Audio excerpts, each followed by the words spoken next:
저는 서울에서 자영업을 하는 평범한 40대 남자입니다.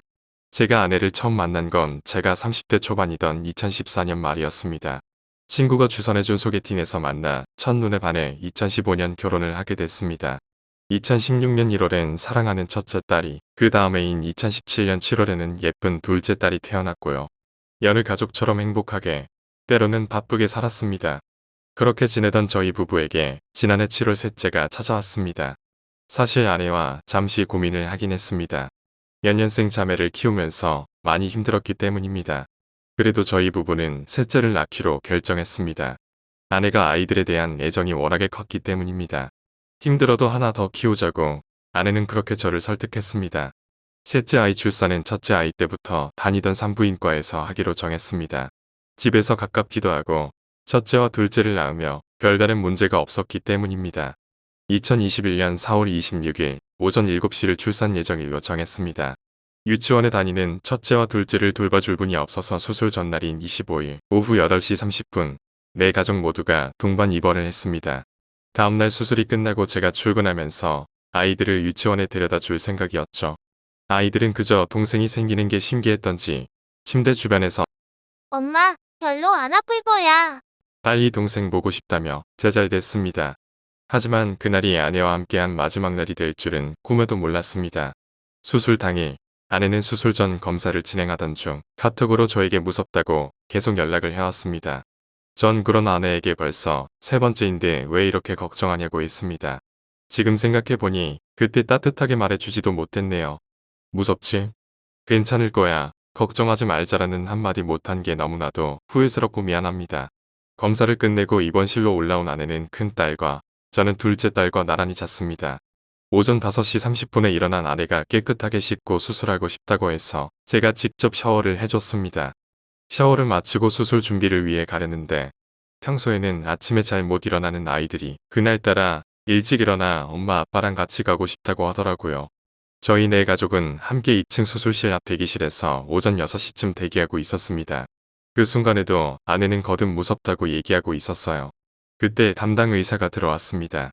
컨디션 좋으시죠? 하고 묻는 의사 질문에 우리 아내는 저 너무 무서워요. 라고 대답했고 의사는 웃으면서 컨디션이 좋다고 걱정하시지 말라고 했습니다. 지금도 그때만 생각하면 하염없이 눈물이 납니다. 그게 마지막으로 대화할 수 있는 기회라는 걸 알았다면 사랑한다고 말해줄 걸. 그렇게 못한 게 참 후회가 됩니다. 아내는 저와 아이들을 마지막으로 두 눈에 담고는 수술실로 들어갔습니다. 오전 6시 50분쯤 막내 아들이 태어났고 저와 두 딸은 셋째 탄생에 기뻐했습니다. 막내의 사진과 동영상을 찍고 오전 7시 5분쯤 아이들 등원을 위해 다시 입원실로 올라갔습니다. 10분 뒤 담당 의사가 입원실로 올라와 출산을 축하한다고 말해주고 내려갔습니다. 유치원 가기까지 시간이 남은 두 딸이 엄마 얼굴을 보고 간다고 대기하던 중이었습니다. 오전 8시 10분쯤 담당 의사가 올라와서는 산모가 마취해서 못 깨어난다고 큰 병원으로 이송해야 할 것 같다고 했습니다. 그때까지만 해도 아내에게 작은 문제가 생겼겠거니 심각한 건 아니겠거니 생각했고 아이들과 함께 수술실 앞으로 내려갔습니다. 그런데 저희가 내려갔을 때는 이미 119 직원들이 와 있더라고요. 제 아내는 못 깨어난 채로 들것을 계단으로 내려가고 있었습니다. 아내를 따라 오전 8시 46분쯤 119 차량에 탑승했고 오전 9시쯤 대학병원에 도착했습니다. 도착하자마자 아내는 1차 심정지가 왔습니다.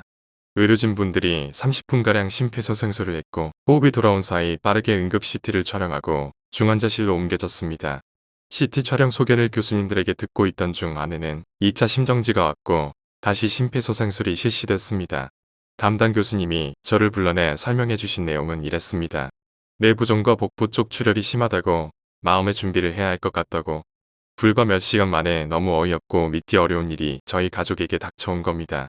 정신없는 와중에 저는 진짜 이게 마지막일 수도 있겠다 싶어서 아내에게 아이들을 보여주기 위해 중환자실로 들어갔습니다.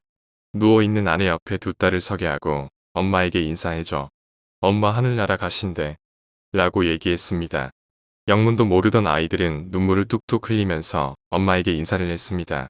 그렇게 안 좋은 상태로 고작 이틀을 더 버티다가 28일 제 아내는 자기가 힘들게 키운 아이들에게 말 한마디도 못하고 10달 동안 힘들게 뱃속에서 키운 셋째 얼굴 한 번을 못 보고 하늘나라로 먼저 가버렸습니다.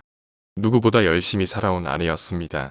아이들에게는 당연히 좋은 엄마였고 제게는 사랑하는 아내이자 동갑내기 동창 친구이자 또 한편으로는 마음 편히 기댈 수 있는 평강공주 같은 여자였습니다.